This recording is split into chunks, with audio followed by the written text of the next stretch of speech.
성부와 성자와 성령의 이름으로 아멘. 은총이 아득하신 마리아님 기뻐하소서. 주님께서 함께 계시니 여인 중에 복되시며 태중의 아들 예수님 또한 복되시나이다. 천주의 성모 마리아님 이제와 저희 죽을 때 저희 주인을 위하여 빌어주소서. 아멘. 성부와 성자와 성령의 이름으로 아멘. 안녕하십니까. 이제 3월이 되었고요. 우리 강의 이제 가능하면 한 주간에 한 번씩 조그만 프로그램이라도 올리도록 그렇게 노력을 하겠습니다. 저희가 지금 이 가톨릭 간추린 사회교리 이 책을 가지고 공부를 하고 있는데 모두 12장으로 이루어져 있는 책이고요. 현재 6장 중간 정도를 지금 나가고 있습니다. 이 책을 다시 한번 짚어보면 가장 먼저 그리스도 인격주의에 대해서 이야기하죠. 그래서 모든 사회교리의 근원에는 그리스도교의 인간관이 있습니다. 인간이 어떤 존재인가? 창조되었고 구원된 존엄한 존재라는 것부터 시작을 해서 그 다음에 성부, 성자, 성령께서 역사를 어떻게 이끌어 가시는지에 대한 이야기들이 있었고요. 그리고 이 사회교리는 분명히 가톨릭 교회의 하나의 분명한 가르침을 주는 학문이고 지침서이면서 동시에 윤리신학의 한 부분이지만 우리가 이렇게 사회교리를 세계에다 이야기할 수 있는 것은 다름이 아니라 우리가 인간의 전문가, 왜냐하면 인간에 대해서 가장 잘 알고 있기 때문이다라는 것을 전제 조건으로 이야기를 했었습니다. 그리고 그 1장의 그리스도교 인격주의에 이어서 우리들의 가장 기본적인 사회교리의 원리들, 그래서 인간 존엄성의 원리가 있었고요. 이것을 위해서 필요한 다른 4가지 원리가 있었죠. 우리 기억나세요? 네. 재화의 보편적 원칙, 그죠? 인간의 존엄성, 그리고 연대성, 보조성, 뭐 등등 해가지고 4개의 원칙이 있었고요. 그리고, 우리가 그 다음에 직접적인 어떤 것을 이야기를 하게 되죠. 이런 이론적인 것이 아니라 실천적인 차원에서 그리스도교 사회교리가 어떤 영역에서 어떤 구체적인 지침을 주는가 해서 제일 먼저 이야기했던 것이 가정 이야기였어요. 가정, 생명, 그다음에 그 가족들의 관계들에 대해서 이야기했었고 어떻게 우리가 그 가족들을 잘 지켜야 되는가, 왜 지켜야 되는가라는 것에 대해서 이야기를 했었습니다. 그리고 그 다음에 이야기되는 것이 노동 문제였는데요. 노동에 대해서 워낙 방대하게 이야기가 많이 되고 있기 때문에 지금 우리가 그 노동에 대해서 많은 걸 이야기하고 있고, 특별히 제가 여러 가지 회칙들을 소개시켜 드렸었습니다. 그 회칙들을 소개시켜 드렸던 것들을 다시 한번 기억하시고 확인해 보시기 바랍니다. 자, 그래서 이렇게 흘러가다 보니 지금 우리가 머물러 있는 곳은 이 책으로 229쪽,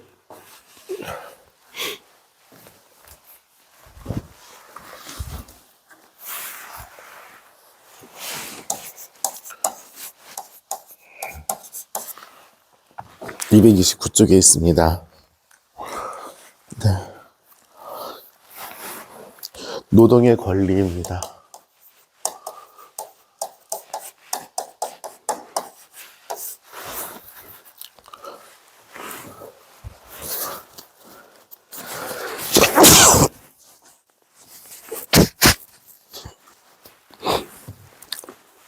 자, 287항.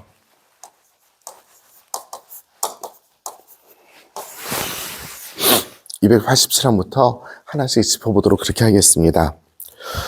노동은 인간의 기본권이고 선이다.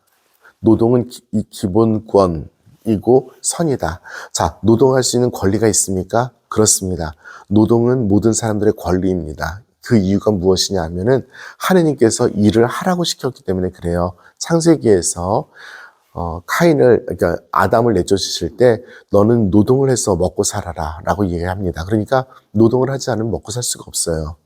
이렇게 근본적으로 인간의 존재 구조 안에, 그리고 삶의 구조 안에 들어와 있는 이 노동은 당연히 우리들의 권리입니다. 그러면서 선이라고 얘기해요. 선이 뭐예요? 좋은 거죠. 그런데 이 선이라고 한다는 것은 단순하게 좋다 이 정도가 아니라 우리들의 삶의 어떤 방법이기도 하기 때문에 그렇습니다. 자, 그래서 우리들은 노동을 하지 않으면 노동을 하지 않으면 먹고 살 수가 없겠죠. 그래, 노동을 하면 그러면 어떤 일이 벌어집니까? 노동을 해서 얻게 되는 그 결과가 무엇인가에 대해서 230장 4절에 써 있죠. 네 번째 줄입니다. 자, 가정을 이루고, 노동을 통해서 가정을 이루고, 그리고 재산을 갖고, 그리고 인류에 이바지하고,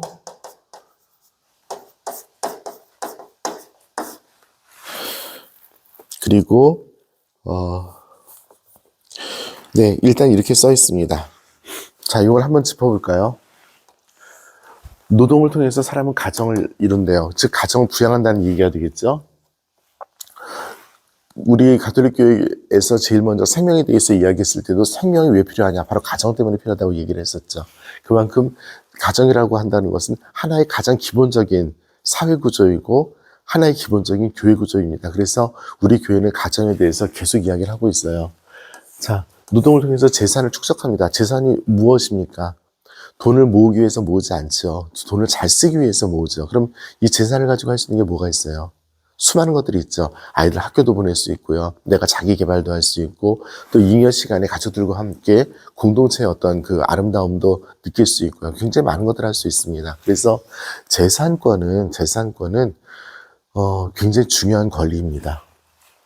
그리고 인류에 이바지할 수 있대요. 뭐 여러 가지로 재산을 통해서, 노동을 통해서 나의 능력으로 다른 사람들에게 도움을 줄 수 있고요. 그리고 특별히 필요한 사람들에게 많이 이렇게 할 수 있죠. 우리 분당 집수리 봉사 같은 것들 뭐 전문으로 하시는 분들 많이 없지만 그래도 그분들이 가셔가지고 노동을 하시잖아요. 네, 이런 것들입니다. 저는 여기서 하나 더 한다면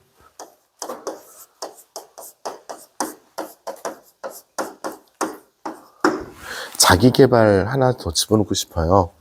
자기 개발이라고 한다는 것은 자기가 가지고 있는 무한한 어떤 능력들을 갖다가 이렇게 하는 건데, 저는 이 부분은 굉장히 중요하다고 생각합니다. 사람들이 그냥 막 이렇게 살아가는 게 아니라 하느님께서 주신 모든 것들을 다 향유하고 즐기고 죽어야 돼요.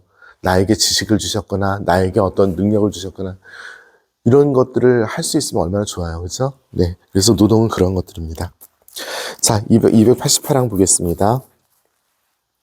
노동은 모든 사람에게 속한 선이며 노동에 참여할 능력이 있는 사람은 노동의 가능성이 모든 사람에게 열려 있어야 한다 라고 이야기합니다. 자, 딱 요것만 보면 노동이 모든 사람들에게 열려 있어야 한다면 노동이 열려 있지 않은 사람들이 누구라고 생각하셔요? 우리나라에서? 노동이 이 사람들에게는 닫혀져 있는 문이다 라고 생각되는 사람이 누구예요? 네, 여러 가지가 있죠. 과거에 유리벽이라고 얘기했을 때 여성들은 노동하기가 되게 힘들었습니다. 그렇죠? 요즘은 여성들이 노동에 참여하기 힘들었던 이유는 성적 차별 때문에 있었던 거죠. 그리고 지금도 실제로 뛰어난 여성들이 많음에도 불구하고 높은 자리에 있는 사람들은 대부분이 남성입니다. 아직까지도 이 유리벽이 다 없어졌다고는 할 수는 없죠. 그런가 하면 또 노동이 힘들었던 사람이 누구입니까? 그쵸. 못 배운 사람들이 일하기 힘들었죠. 취직이 안 되니까. 그러니까 할 수 있는 일은 허드렛 일, 사회의 맨 마지막에서 청소하고 뭐 더러운 일을 다 해야 되는 그런 것밖에 못했었죠. 네. 또 노동에 힘든 사람들 누가 있었을까요? 네. 요즘은 노인 일자리 있죠. 요즘은 노인 일자리가 있어서 뭐 그게 뭐 어느 정도 큰지는 모르겠으나 노인 일자리가 있지만 옛날에 노인들은 뭐 일할 수 없었죠. 지금은 뭐 아파트 경비도 하고 뭐 이러시지만 노인이라는 것은 안 됐었죠. 그런가 하면 전 세계적으로 보면 지금 노동을 하기 힘든 사람들이 있어요. 누가 힘들까요? 자, 우리나라 청년들 한번 보실까요? 청년들 일자리 찾기 굉장히 힘듭니다. 그 이유를 뭐 제가 굳이 말씀드리지 않아도 좋습니다. 우리 분당에 이번에 고등학교를 졸업한 친구들, 이제 여러 가지 학과로 이제 진학을 한 친구도 있고, 또 재수하는 친구도 있는데, 이렇게 얘기를 들어보면 무슨 과를 갔니 물어보면은, 듣도 보도 못한 과들을 많이 갔어요. 저는 상상도 못하는데, 그런 과들이 많이 있는데, 가만히 이렇게 보니까, 대학 그러면 제 때는 어떤 상아탑 그래가지고 학문을 연구하고 지식을 창출해내고 이런 어떤 고귀한 집단인 줄 알았더니 그게 아니더라고요. 보니까 대학교가 직업훈련소인가? 이런 생각이 드는 그런 것입니다. 어쨌든 간에 그런 대학을 졸업하고 나서도 우리 친구들이 직장을 못 찾아요, 많이. 그래서 나이가 들어도 백수로 지내는 친구도 많고, 뭐, 직업을 찾는 것도 포기한 그런 친구들도 있고, 막 이렇다는 얘기를 우리가 듣습니다. 개인의 능력과는 무관하게 우리 사회가 가능성을 좁혀놓았기 때문에 벌어진 일이라고 생각도 될 수 있어요. 어쨌든 노동권리에 관해서 멀어져 있는 사람들 중에 우리 청년들 기억했으면 좋겠고요. 또 한 가지는 이주민들입니다. 국적이 없으면 할 수 없는 일들이 있어요. 그런가 하면 합법적인 체류자가 되지 않으면 할 수 없는 일들이 많이 있죠. 뭐 미국에서 난리치고 있는데 트럼프가 뭐 이주민들 중에서 불법 체류자를 내주겠다고 막 그러는데 우리나라 사람들도 불법 체류자들 굉장히 많이 있어요. 그 나라에.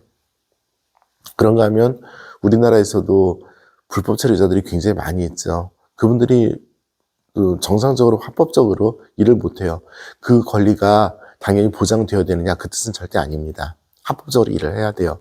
그런데 그 합법화시키는 과정이 얼마만큼 그 상황에 맞게 합리적이고 얼마나 자비로운가 이거는 다른 차원의 이야기잖아요. 네, 그렇습니다. 그래서 우리들의 목표는 써있죠. 완전 고용입니다. 모든 사람들이 다 고용되어 있는데요. 이 순간에 갑자기 옛날 생각이 나는데 공산주의 치하에서는 모든 사람이 공무원입니다. 완전 고용이 이루어졌어요.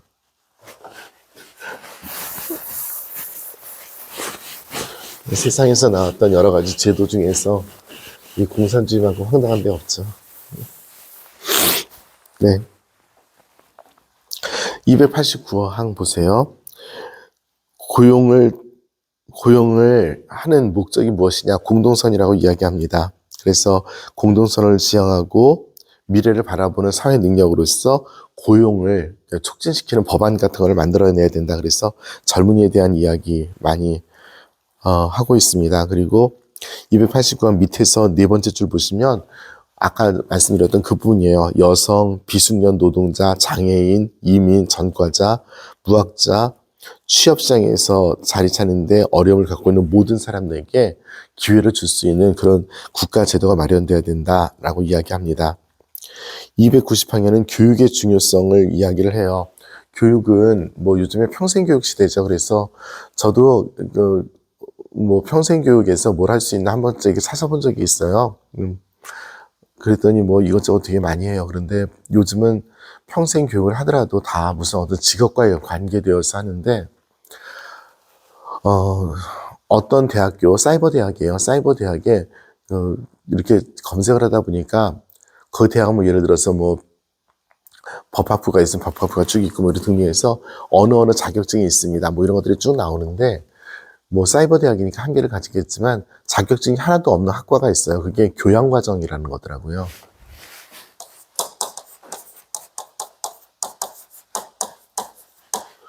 이거는 그냥 배우기 위해서 배우는 거예요. 그러니까 뭐 예를 들어서 뭐 재미를 위해서 한자를 공부한다. 혹은 뭐 저 세계사를 공부한다. 직장 찾는 거는 아무 상관없는. 그 대신에 내 어떤 인간적인 양식을 키우는 그런 과정도 있더라고요.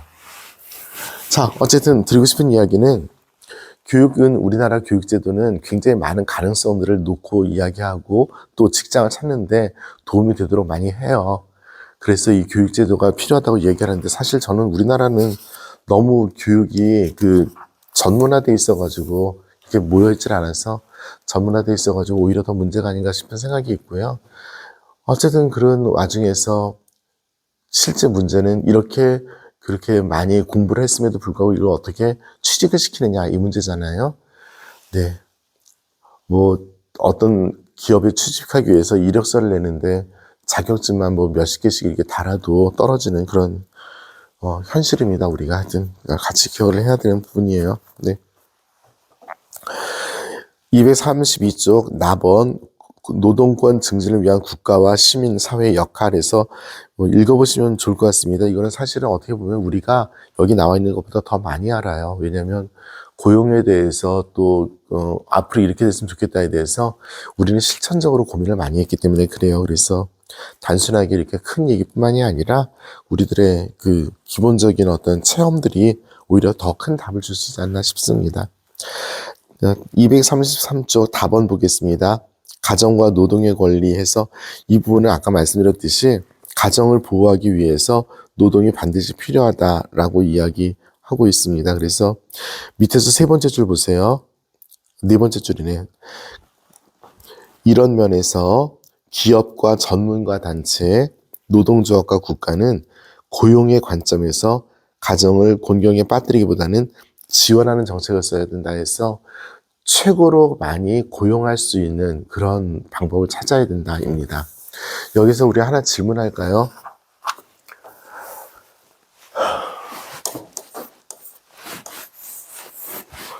100원이 있어요. 100원. 자, 이거를 10사람에게 10원씩 나눠주는 것이 더 좋을까요? 100사람에게 1원씩 나눠주는 것이 더 좋을까요? 제가 극단적인 질문을 드렸어요. 고용의 관점에서, 즉 어떤 가정이 있는데 100가정이 있는 거예요. 100원이 있어요.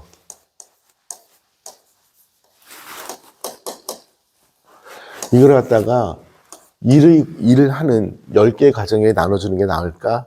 아니면은 100가정에게 하나씩 나눠주는 게 나을까?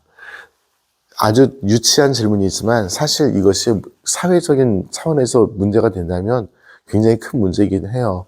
여기서 그러면 바로 어떤 의견들이 나오겠어요? 찬성하는 쪽도 있고 반대하는 쪽도 있을 텐데 예를 들어서 이거에 찬성하는 사람은 능력이 나는 뛰어난다. 내 능력은 뛰어나기 때문에 다른 사람들보다 더 많이 받아야 한다. 능력이 뛰어나지 않은 사람은 같이 먹고 살자. 이렇게 얘기할 수가 있는 거죠. 우리나라는 굉장히 큰 국가입니다. 사실 우리나라는 부가 제대로만 분배된다면 모든 사람들이 굶을 이유가 없어요. 그리고 고독사 이런 것들 우리나라에 충분히 없을 수 있다고 저는 생각합니다. 부를 재분배를 잘하면요. 근데 그게 안 되고 있는 거죠. 근데 다른 나라에서는 정말 이러한 현실이 벌어져요. 그러니까 어떻게 해요? 싸워요. 전쟁도 치르고. 네, 그런 불행한 일들이 벌어집니다. 네. 네. 295항, 234조 295항, 여성과 노동의 권리에서 여성들이, 두 가지죠. 첫 번째로,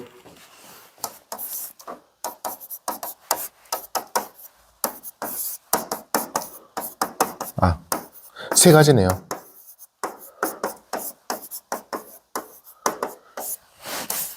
이 세 가지에서 차별받지 않게 하라라고 하는 것이 295항의 이야기입니다. 취직하는데 여자라고 해서 차별받지 말아야 되고, 승진하는 데서도 마찬가지고, 그리고 보수에서도 같은 일을 하면 같이 받아야 되는데 여성이 더 적게 되는 그런 경우들이 없어야 된다라고 하는 거죠. 실제로 여성들은 옛날에는 결혼하면 직장을 더 많이 안 다니니까 여성들에 대해서 처음부터 초봉이 달랐던 시절이 있었어요. 네. 그렇죠. 네. 자, 어린이 노동. 어린이 노동은 굉장히 중요한 문제예요. 자, 296항 읽어볼게요, 제가. 네 번째 줄에 교황 레오 13세가 있죠. 이렇게 경고하였다. 연소자들, 아이들은 신체적으로나 지적으로나 정신적으로나 충분한 힘을 기르는 데까지 공장에서 일하지 못하도록 배려해줘야 된다. 공장에서 일한다는 건 막노동을 얘기를 하는 거예요, 일단.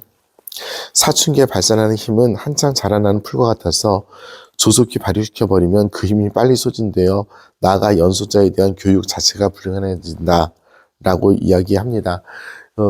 이 레오 13세 교황님이 사셨던 시절은 지금부터 120년, 130년 전이에요.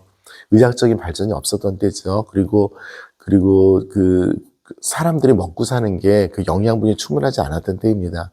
실제로 산업혁명 이후에 길거리의 소년들, 가난한 소년들이 7살부터 나가서 일을 했으니까 그 아이들이 그렇게 살다 빨리 죽어요.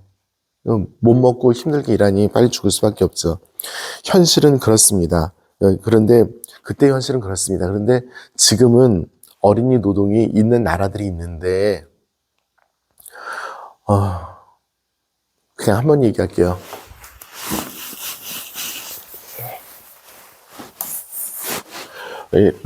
튀르키예라고 생각해 보세요. 여기에 하란이라는 곳이 있어요.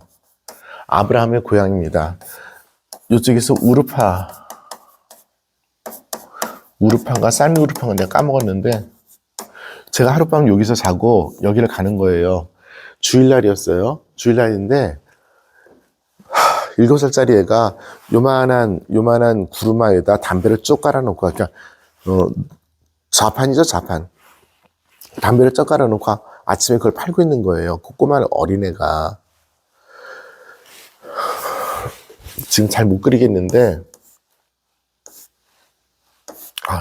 다시.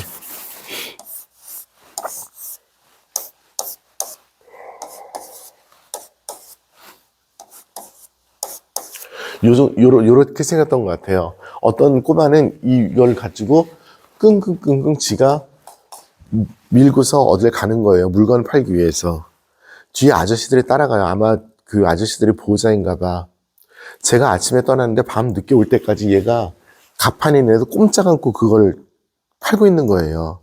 10몇 시간이 지났는데. 요 두 코스가 좁지 않았거든요. 얘 구르마 정말 일구서 끌고 가는데 걔도 계속 끌고 있는 거예요. 튀르키예 이쪽 지역은 굉장히 가난한 지역입니다. 여기 이슬람도 더 강하고요. 그렇습니다. 네. 참, 이게 말할 때마다 좀 가슴이 아픈데, 낙후되어 있고 가난한 이 지역에서 아이들은 착취를 받고 살아요. 우리나라에서는 어린이 노동이 있나요? 우리나라는 법으로 굉장히 많은 것들을 아이들을 보호하죠. 청소년들도 보호하고 그렇습니다. 아이들이 알바 뛰어가지고 이렇게 용돈 버는데 용돈만 버는 게 아니라 일정한 의미에서 그걸로 먹고 사는 애들도 있어요. 가난한 아이들. 근데 알바만 뛰어도 그래도 조금 이렇게 연명할 수 있을 정도, 생활할 수 있을 정도의 뭐가 있고, 또 정책지원금으로 청소년들에 대해서 우리가 많이 도와주는 것들이 있어서 이쪽 아이들과는 비교가 안 되겠지만 어쨌든 간에 어린이 노동은 크게 보면은 그 아이들에게 삶을 빼앗아가는 것일 수도 있어요. 잘못 시키면. 네. 이민과 노동 236쪽입니다. 이주민에 대한 노동입니다. 이건 워낙 얘기를 많이 했기 때문에 지나가도록 하겠습니다. 237쪽입니다. 농업계와 노동의 권리입니다. 노동에서 이 농업은 지금 사라지고 있죠. 그리고 농촌 사람들이 생산한 것이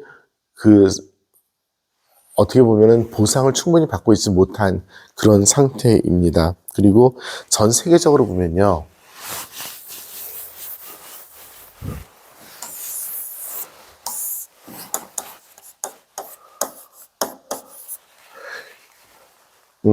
북반구가 있고 남반구가 있죠. 북반구가 훨씬 더 잘 살아요. 그래서 여기는 그 아메리카 대륙이 있고 유럽 대륙이 있습니다. 여기는 아프리카 대륙과 라틴 아메리카가 있고요.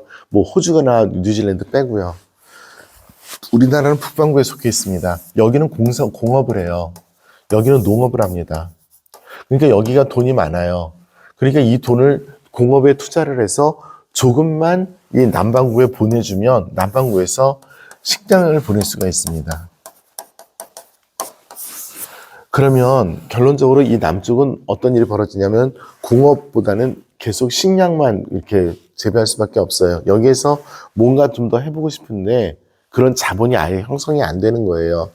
이 남쪽에 있는 나라들은 이런 어떤 산업에 이렇게 투자가 안 되기 때문에 자생적인 그 경제 구조를 꼴을 못 갖추는 거죠. 농업은 그 한 나라에서, 한 국가에서 애도 문제지만 이렇게 전 세계를 놓고 봤어도 농업이 문제입니다. 홀대당하고 있다는 거예요. 홀대당하고 있다는 것은 무엇이겠어요? 노동 조건이 안 좋고요. 그에 대한 보수가 안 좋은 거, 이 두 가지죠. 그러니까 이 노동 조건은 농사 짓는 분들은 고생하시는 거 뻔히 아니까 보수는 뭐냐? 거기에 대해서 대가를 못 받는 거예요. 그리고 한 가지 더 불안한 것은 공산품은 예를 들어서 컴퓨터를 만들어내잖아요. 컴퓨터를 만들면 그게 기종이 후져서 그렇지 나중에 쓸 수 있어요. 그렇지만 여기서 과일을 재배를 하잖아요.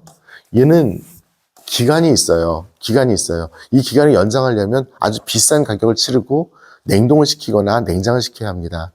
농업하는 사람들이 이거 감당이 안 되는 거예요. 그러니까 예를 들어서요, 우리나라 쌀수매요.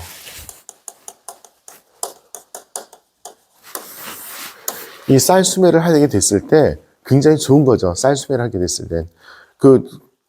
받은 분명히 판로가 있으니까 대신에 이 수매가를 결정하는 데서 전쟁을 치르잖아요.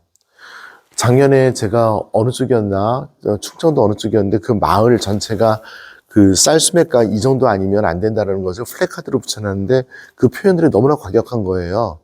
거의 뭐 죽고 살리는 것까지도 포함하는 그 정도의 표현들을 썼어요. 왜 그런가?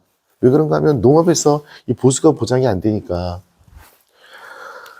네, 그런 것들이죠. 제가 이 농업에 대한 이야기는 사실 저도 농업을 한 번도 안 해봤기 때문에 잘 모르고요. 오히려 이 평택 지역이 농업을 했었기 때문에 우리 어르신들도 우리 신자분들이 저보다 더 많이 아시리라고 생각합니다. 중요한 거는 이 농업이 이거 없으면 우리 죽어요. 농업 없으면. 네. 그거를 같이 기억을 해야 될 텐데 너무 우리가 무관심하게 그렇게 하고 있지는 않은가라는 생각이 듭니다. 우리나라만 하더라도 이 수매가를 결정하는 게 마치 정치권의 픽폰 게임 같아가지고 여당이 됐을 때 이렇게 얘기했다, 야당이 됐을 땐 이렇게 얘기하고 야당이었을 때 이렇게 얘기하다 여당이 되면 이렇게 얘기하고 하는 그런 것들이 있고요. 수입하고 수출하는 데 있어서 어떤 형평성을 잘 지녀야 되는데 그것이 아닌 경우가 있죠. 네, 그래서 굉장히 중요한 어떤 논의들을 잘 해야 돼요. 지금 저는 사실 걱정하고 있는 게 전 세계 경제가 지금 어떤 국가의 한 대통령 때문에 지금 좌지우지되고 있잖아요. 그냥 미국 우선주의를 표방하는 그 사람의 정책이 월스트리트에서인가 요번 주간에서 그런 얘기가 나왔대요. 그 추진하고 있는 정책 방향 자체가 그냥 트럼프가 가지고 있는 인식의 한계 때문에 이루어지는 것이고 어쩌면 그것이 미국의 산업을 더 피폐를 만드는 그런 것으로 작용할 수 있는 가능성이 있다라고 이야기를 해요. 그러면서 이 관세 문제부터 시작해가지고 여러 가지를 짚는데 그 중에 하나가 농업이었어요. 트럼프를 지지했던 굉장히 많은 사람들이 농업하는 사람들인데 이 농사를 짓는데 이 사람들에게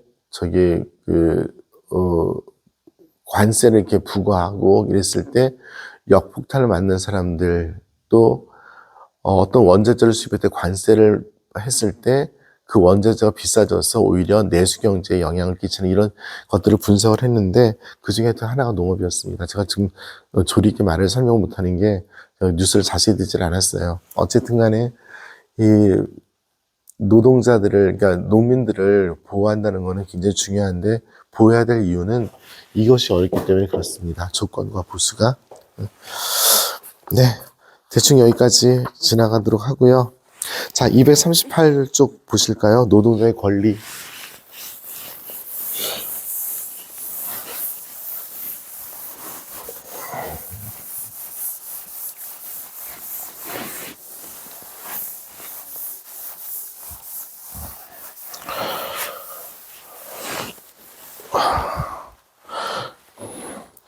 노동자의 권리 제목만 읽어도 다 알 것 같아요. 자, 가본 볼까요? 노동자의 존엄과 권리 존중을 해야 된다 라고 이야기해요. 그럼 노동자의 권리가 도대체 어떤 것인가? 뭐 제목만 봐도 충분히 상상하실 수 있는 거라고 말씀드렸는데 생각보다 밑에 많이 써 있어요. 저기 300이랑 다섯 번째 줄 보세요. 정당한 임금. 놓고 쓸까 봐요. 저기 한번 보시는 게 더 좋을 것 같아요.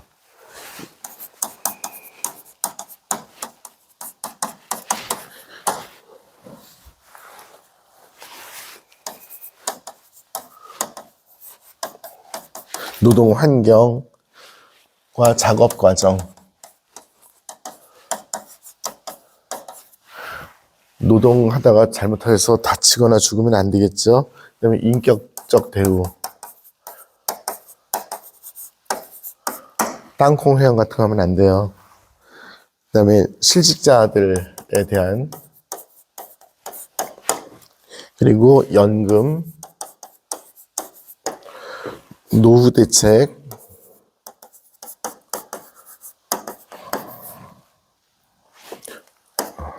질병에 대한 거, 사고, 그다음에 출산이라든지 이런 것에 대한 사회보장, 그다음에 집회결사라고 되어 있는데 다들 쉽게 얘기해서 노조입니다. 노조, 이런 것들을 권리로서 보장받아야 된다라고 이야기를 해요. 노동자들의 권리. 우리나라는 자본가들 중심으로 정책들을 많이 펴서 TV 드라마도 그렇고 실제로도 그렇고 내가 지네들 먹여 살리는데 라고 하는 기업주들이 있어요. 그런 사람들은 기업을 하지 말아야죠. 노동자들이 자기를 먹여 살리지 무슨 지 돈이 노동자들을 먹여 살리나. 자기가 투자만 했죠. 힘들게 일하는 노동자들에 대한 이러한 권리들, 임금도 충분히 줘야 되고 쉴 수 있어야 되고, 그렇죠? 그다음에 노동 환경에서 일이 너무 그 어떤 소모전이면 안 되고 더 위험하면 안 되죠. 네. 그리고 노동을 하고 나서 거기에 얻는 대가들이 뭐 충분히 있어야 되죠. 보수뿐만이 아니라 쉴 수도 있어야 되고 휴가도 가야 되고 가족들과 함께 뭐 문화생활도 해야 되고 앞으로 미래의 생활도 자식들에게 손 안 벌리고 이렇게 살아갈 수 있어야 되고 또 중간에 불의한 일로 퇴직했을 때 거기에 대해서 대처할 수 있게 배려도 해줘야 되고 이런 것들입니다. 우리나라는 뭐 지금 모든 사람들이 다 만족하는 수준은 아니지만 그래도 굉장히 이런 것에서 잘 되어 있는 나라 중에 하나예요. 대한민국에서 태어난 거, 사는 거 복 받은 나라입니다.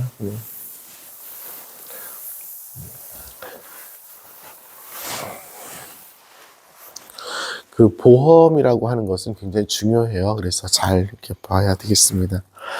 네, 그리고 나번, 정당한 보수와 수입의 분배에 대한 권리라고 이야기를 해요.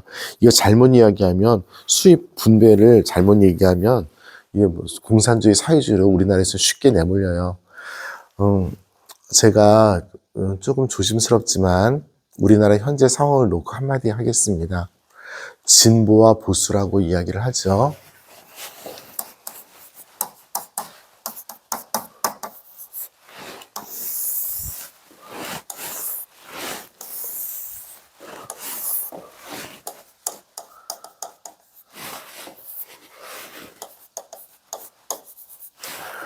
진보와 보수라고 했을 때 이거는 이념적인 제도예요. 이념적인 제도인데 우리가 우리나라에서 얘기해요. 소위 말해서 우익이라고 하고 좌익이라고 얘기했을 때 이 우익 좌익을 나눴던 기준은 무엇이냐면 자본주의와 공산주의였죠. 혹은 민주주의와 공산주의라고 하는 거죠.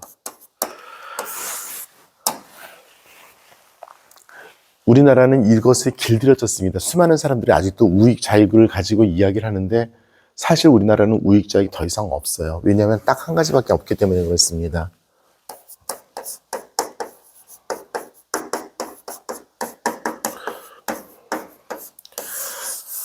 자본주의 경제를 우리가 도입하고 있기 때문에 이념적으로 옛날에 했을 때 뭐 공산주의다. 공산주의 없어요.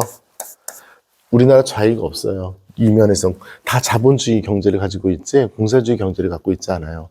정치적으로 미국에 편향한다, 중국에 편향한다, 소련에 편향한다 하는 이런 사대주의적인 시각을 가지고 사람들을 평가하는 것과 북한과의 관계에서 정치적으로 그런 평가를 가지고 우익 좌익을 나누는 편협한 시각이 있는데 그런 이념으로서의 보수와 진보, 과거 이런 것들은 이제는 없습니다.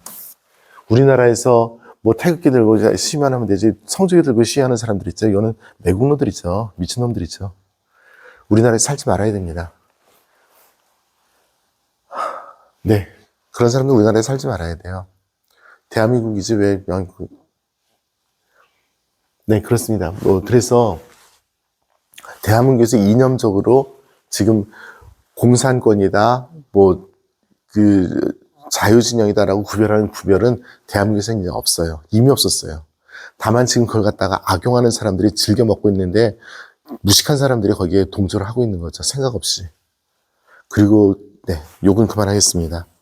자, 제도상으로 어떤 방식으로 어떤 방식으로 국가를 운영하는 데 있어서 경제체제에서는 이것이 분명하게 드러납니다. 경제체제에서 우익은 어떤 방식으로 하냐면 국가와 기업 주도의 경향이 조금 더 두드러져요. 반면에 여기는 노동자 혹은 민간에 대한 주도권이 조금 더 두드러지는 것이 그 소위 말하는 진보 진영이에요. 근데 보수와 진보란 말도 쓰지 말아야 됩니다. 지금 이런 표현을 써야 되는 거예요. 국가 운영 주도의 경제 체제를 조금 더 선호하는가? 아니면 민간 차원의 경제 체제를 좀 더 선호하는가? 그래서 어떤 형태로서 법을 만들고 세금을 책정을 하고 이것에 대한 이야기이지, 지금 대한민국 사람 중에 한 명이라도 북한에 가서 살고 싶은 사람이 어디 있어요? 말도 안 되는 얘기죠. 그리고 뭐 빨갱이라고 얘기하는 사람들 당 색깔이 빨갱이더라. 그렇게 함부로 얘기하면 안 되는 거예요. 지금 그래서 우리 그리스도교 신자들은 현실을 똑바로 봐야 됩니다. 지금 대한민국에서 이념적으로 공산주의다 민주주의다 싸움을 할 시간은 이미 박정희 죽었을 때 끝났고요. 그리고 뭐 박정희 이전에도 끝났는데 박정희 이용을 너무 많이 한 거죠. 그 뒤에 전두환이라든지 노태우 얘네들이 정말 징그럽게 이용해 먹으면서 사실상 살다가 죽고 갔습니다. 세금 다 안 갖고. 그렇게 된 거예요. 그래서 이념으로서는 더 이상 얘기 하지 말아야 돼요. 다만 어디를 중심으로 해서 국가의 제도와 체계를 정비를 할 거냐, 이 문제는 분명히 고민을 해야 됩니다. 지금 우리나라 국회에서 예산 심의할 때 보시면 아시겠지만 정말 국회의원들이 자기 지역에 조금이라도 뭘 가지려고 쌈박질을 해요. 그것은 여야 다 똑같습니다. 그 사람들이 뻔히 알아요. 뭐 이념이라든지 어떤 생각이 비슷한 사람, 국가에 대한 어떤 해안이 비슷한 사람, 이런 사람들이 모여가지고 정당을 만든 것이 아니라 경우에 따라서는 당리당략으로 모여서 국가를 상대로 해가지고 도박판을 벌이는 것과 비슷해요. 자, 우리 국민이 건강해야 됩니다. 그런 의미에서 국민들이 싸우면 안 돼요. 쓸데없는 거 가지고 진보, 보수 그런 게 없어요. 다만 다 같이 잘 먹고 잘 살기 위해서 어떻게 시스템을 운영하느냐에서 이런 경향들이 있는데, 이런 경향들을 갖다가 잘 조합할 수 있는 그런 어떤 건강한 그런 국가 시스템, 운영 시스템이 준비가 되지 않으면 맨날 우리 또 저 사람이야, 그 사람들 찍지 마세요. 안 찍어야 돼요. 네, 240쪽 303항 보세요. 한 국가의 경제적 행복은 생산되는 재화의 양으로만 측정하는 것이 아니라 생산 방식과 소득 분배의 공평성도 함께 고려해야 된다. 네, 생산 방식과 소득 분배도 어떻게 해야 되는가 해야 됩니다. 자, 우리 한마디만 더 할게요. 이거에 대해서. 박정희 정권 때 경제개발 계획을 시작을 했죠.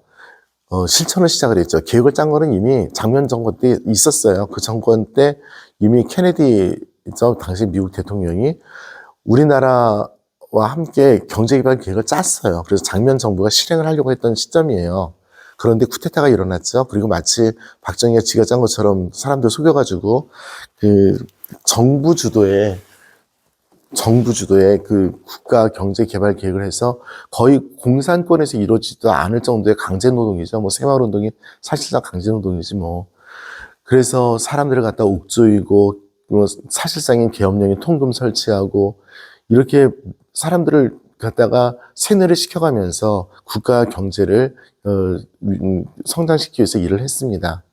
박정희와 그 사람들이 없었으면 안 됐을까? 그거는 역사니까 지나갔어요. 자, 지금 현재입니다. 그런데 문제는 뭐냐면 국가 주도, 그 다음에 기업 주도 하다 보니까 국가에서 기업을 키워야지 국가가 큰다고 생각을 한 거죠. 실제로 틀린 말도 아니고요. 건실한 기업들이 많이 나와야 되는데 문제는 그 국가에서 기업을 갖다가 너무나 지원을 많이 하고 경우에 따라서는 정책적이 아니에요. 죄송해요. 정책적이 아니라 정치가들의 어떤 뒷주머니를 채울 수 있는 사람들을 지원했죠. 우리가 알고 있는 대기업들 이거에 대해서 자유롭지 않습니다. 네, 어쨌든 간에 우리나라 경제는 그렇게 해서 그 수적으로 성장을 했고요. 그래서 지금의 이 흥청망청하는 그런 뭐라 그래야 돼요? 퇴폐 자본주의의 모습을 우리가 지금 향유하면서 잘 먹고 잘 살고 있습니다. 그런데 이렇게 하다 보니 이 사람들이 정말 기업에 고용된 사람들이고 아주 작은 기업까지도 포함해서 이 기업들은 국가에 고용된 사람들일 수 있어요. 그럼 어떤 일이 벌어지냐면 이걸 바로 공산주의라고 얘기합니다. 그러면 어떤 일이 벌어지냐면 소득을 창출하고 분배하는데 국가의 눈치를 봐야 됩니다. 그러면 국가한테 잘 보이기 위해서 어떻게 해야 돼요? 네, 권력자들에게 하지 말아야 될 일을 할 수밖에 없는 그런 구조인 거죠. 그러면 건실하게 어떤 기업이 우리 기업이 어떻게 살아야 될 것인지를 결정하는 과정에서 그 기업에 속한 사람들과 의견을 모으는 것이 아니라 국가의 지령에 따라서 일을 할 수도 있습니다. 정부가 건강하지 않은 상태에서 이런 일이 끊임없이 벌어져 왔고요. 그 여파가 지금도 남아있는 거죠. 보수, 진보 더 이상 따지지 말고요. 우리나라는 지금 굉장히 좋은 나라이고 인프라도 굉장히 구축되어 있고요. 사람들도 열심히 하고 아주 훈련된 인재들이 많은 나라입니다. 재화도 많이 있어요. 이거를 갖다가 어우러서 잘 나누어서 성장할 수 있는 그런 정권이 정권을 차지해야 되는 거죠. 그런 정부가 들어와야 될 텐데 네, 들어오기 바랍니다.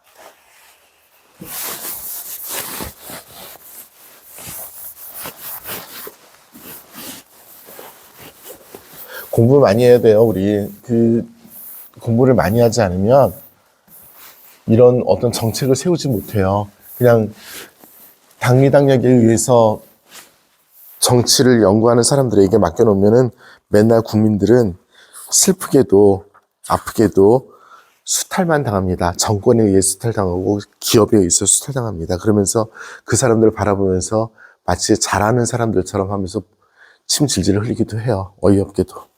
그렇습니다. 자, 304항 파업권. 파업은 적정한 이익을 위해 불가피한 수단으로 어떨 때 필수적인 수단으로 나타낼 때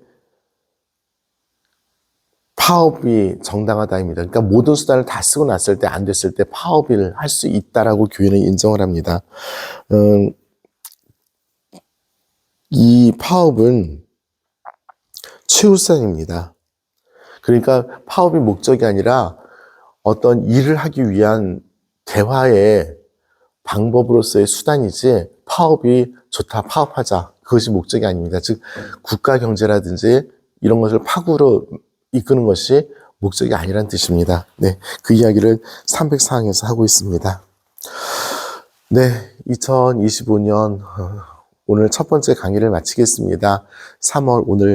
오늘이 3월 6일이에요. 이 녹화하는 시간이 오후 시간입니다. 가능한 한 주에 한 번씩 올리도록 노력을 할 거고요. 이 책은 올해 안에 다 마치는 것으로서 노력을 하겠습니다. 네. 그리고, 어쨌든 간에 이 책을 올해 안에 마치고요. 시간이 올해 말까지 남으면 회칙들 몇 가지를 이제 공부하는 그런 시간으로 하겠습니다. 네. 마치겠습니다. 성부와 성자와 성령의 이름으로 아멘. 영광이 성부와 성자와 성령께 처음과 같이 이제 항상 영원히 아멘. 성부와 성자와 성령의 이름으로 아멘.